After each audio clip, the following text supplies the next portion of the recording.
Oh, probably hear by the sound of my voice that it's not too bad today actually. I've just gone over a virus and you're all congested and everything else like that.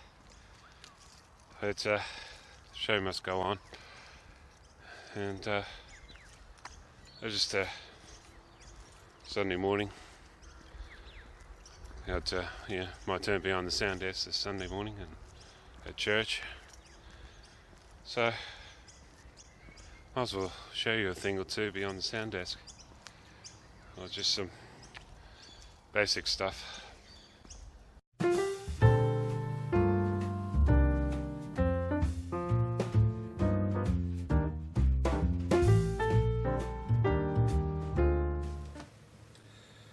This is pretty much what I use here at this church. Pretty different to from the moving on video. What mostly brought this on was probably seen on social media once every so often of like a television sketch of in a sound room trying to record this next big thing, and the engineer moving around, freaking out, producer over the shoulder like, and all the entire time the lady in the sound booth was sort of like sounding like you need to be taken out the back and shot with the cringing piano player. So thinking, wouldn't hurt just to share some things I know about sound that I can easily share and make people understand about stuff. So but first I need to turn things on and just open up the house place a bit, fire exits and all that.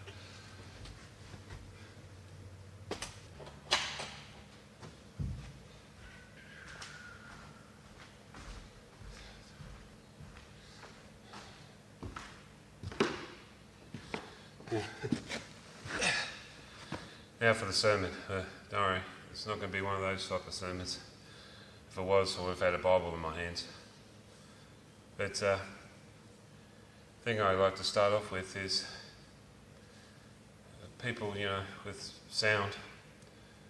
Sound always got to have a source.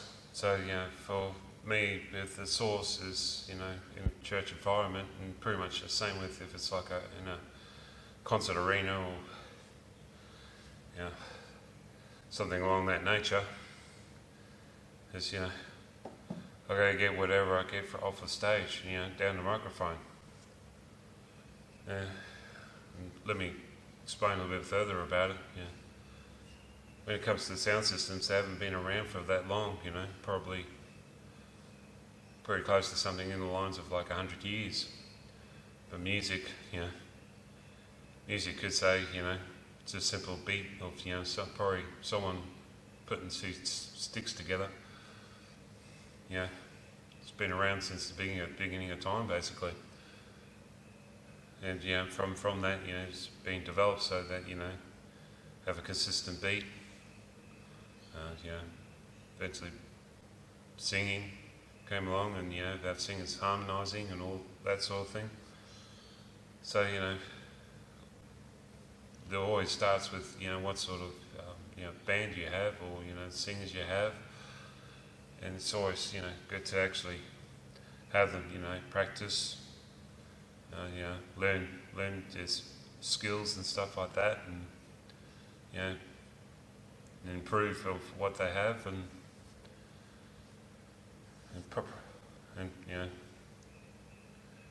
vocal wise, you probably need having a vocal coach or something along that nature.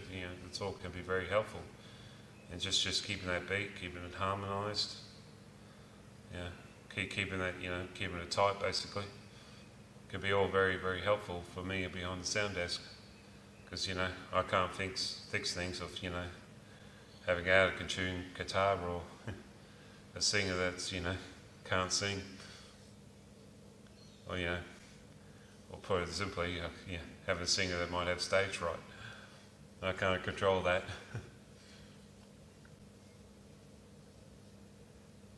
So, for someone who's probably, a potential, singer or, band or guitar player or, drummer, pianist, you know, or any sort of instrument you want to play up on stage. You could, just make sure you work as a group or, work as a team together to, create the, music you want. And, and at the end of the day it'll come out, sounding quite nice. Get back to stage. Oh, back to sound test, I should say. Yeah. Now for being behind this sound desk. There's quite a strong people, quite a lot of people think that this is all like technical. And some ways they are right about it, because, it does involve electricity, and, those plugs and all that sort of thing, especially, inserting graphic equalizers and noise gates and compressors and all that sort of thing.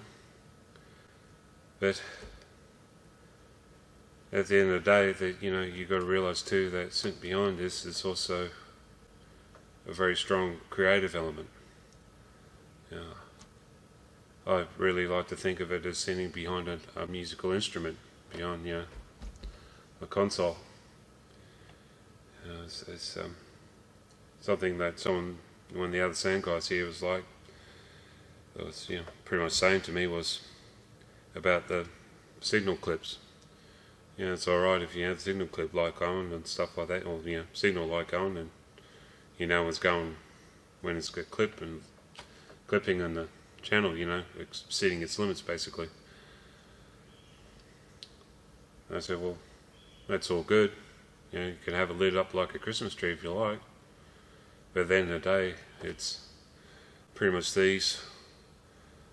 You got to be put into good use, and hearing what it sounds like. Sound comforting to everyone's ears. You could put it this way, that these are the original microphones that ever got made.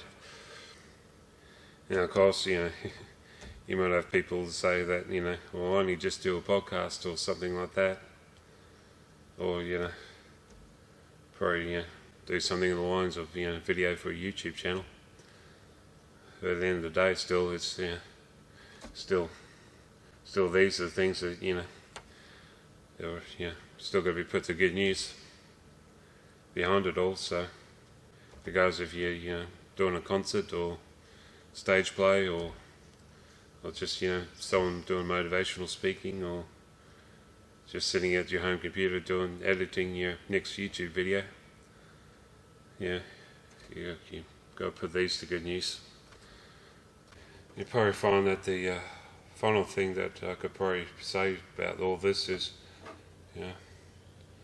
it's not a good idea to just throw someone behind all of this and tell them to start swimming basically when they don't even have learned how to swim. So teaching people about this and guide them through things, and maybe get them to assist you for a couple of weeks or something like that. If you're in church environment, of course, might take a little bit of time. Only do one service every Sunday basically. But I think sometimes the biggest fault that's out there is, well, I'll put it this way, 99% of the problems with sound at times, especially in church environments, just comes down to human error. They just don't know what they're doing. So, I usually find that being taking on a bit of an apprentice role when you're leading into this, instead of just getting put in front of it right away, can become very handy.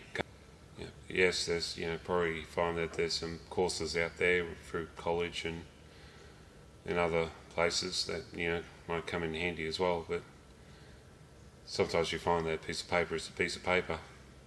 It's usually when you start getting some experience in the belt and knowledge that way, it can come in pretty handy.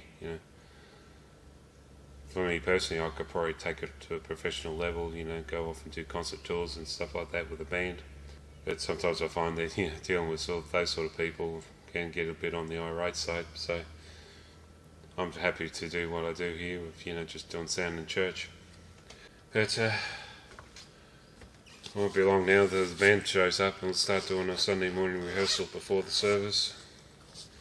So in the meantime, I'll pick out a CD, make myself a coffee because I need the caffeine to make myself sound right, and